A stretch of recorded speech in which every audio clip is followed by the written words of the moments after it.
He had a meeting with Benjamin Netanyahu, the Prime Minister of Israel, and issued a statement afterwards, what they call a readout. It was pretty strongly worded. It was kind of, it was kind of vague what they were really exactly getting at, but the tone of it was certainly like, do different or else. Right. That seemed to be the impression that I got, and some other people got as well, that they are taking a little bit of a different stance. Welcome to Reporter's Notebook, where we talk to the Washington Examiner's top journalists about the stories breaking on their beats.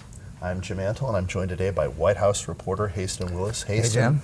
President Biden has been under a lot of pressure from the left flank of the Democratic Party to take a different line on Israel's war in Gaza against Hamas.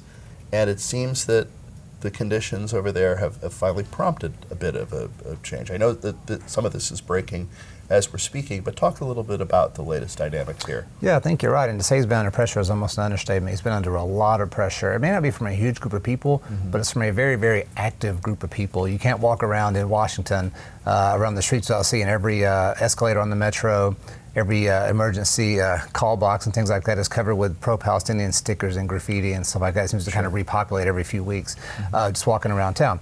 Biden has been trailed by protesters everywhere he's gone, pretty much since October 7th, certainly within a few weeks of that. Every event he goes to has this big crowd of pro-Palestinian protesters. And he's gone from this very strong pro-Israel stance to being a little more wobbly. And it seems like you're saying, as we're speaking here, they do seem to be taking more of a egalitarian, equal stance between the two sides. He had a meeting with Benjamin Netanyahu, the Prime Minister of Israel, and issued a statement afterwards, what they call a readout. It was pretty strongly worded. It was kind of, it was kind of vague what they were really exactly getting at, but the tone of it was certainly like, do different or else. Right. That seemed to be the impression that I got, and some other people got as well, that they are taking a little bit of a different stance. The turning point seemed to be this event where there were 7 humanitarian aid workers. I think it was called the Central City Kitchen. I shouldn't have said it because I can't remember. But it was a humanitarian aid organization. 7 people were killed by an Israeli airstrike that really caused a lot of controversy. Maybe it seemed to kind of stem the tide within the Biden administration.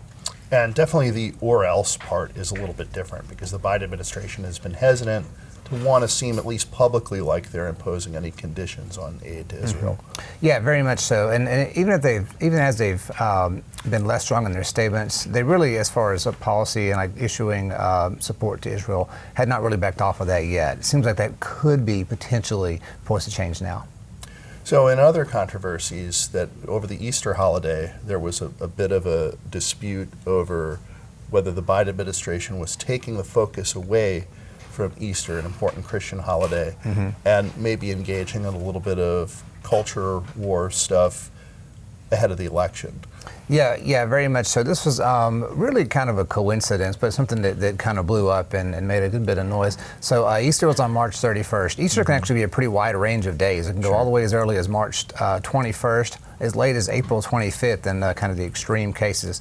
But there's this other, I guess not a holiday, but a day called Transgender Day of Visibility, which Biden started recognizing in 2021. It's always on March 31st, which recognizes the transgender community. This year, they both fell on the same day. So there was a lot of stories, certainly in conservative-leaning outlets, that Biden is celebrating Easter alongside Transgender Day of Visibility, downplaying Easter, downplaying Christianity, whatever. It ended up being a pretty big controversy. Biden himself maybe seemed a little bit uncomfortable with this. He was asked about it on Monday, Easter Monday, and he said, I didn't do that. And it wasn't really totally sure what he was referring to there, if he really meant he didn't do that or he didn't do some other things, but that's what he said. And then the press secretary, Karine Jean-Pierre, she said kind of what I'm saying now. Well, these days aren't normally the same day, okay? Right.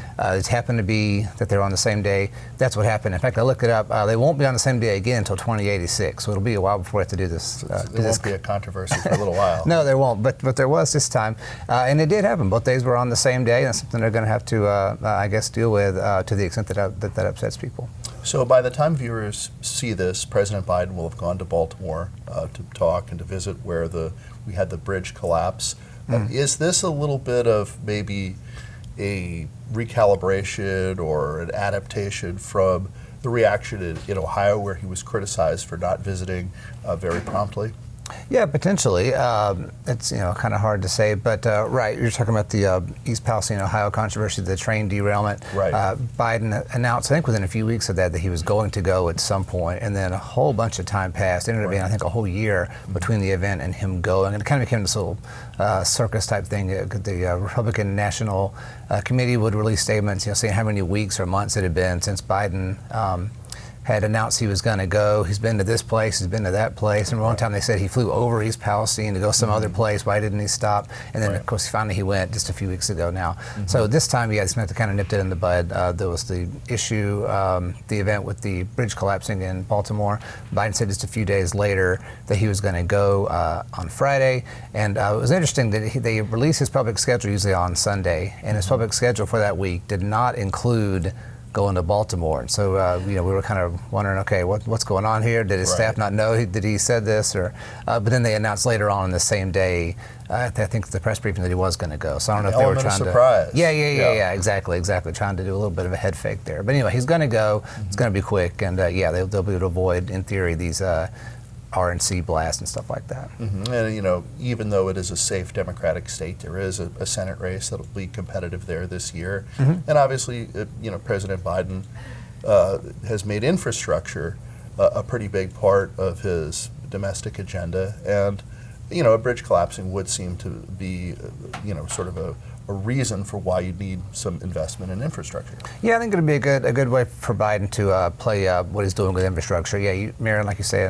usually is a pretty safe Democratic state, but always good to be able to have a good talking point. Yeah, they do have a semi-competitive Senate race, and this station race has been a little different, really, from start to finish from the train derailment. I mean, it wasn't really, the infrastructure was not the issue, right? A big giant barge hit the bridge and caused it to collapse, and they were able to shut down the bridge before it even happened and minimize the number of casualties. It's been handled, it seems like, pretty well, considering that it's a big bridge collapse. Right. It's been handled pretty well, and so they're hoping to kind of keep that going.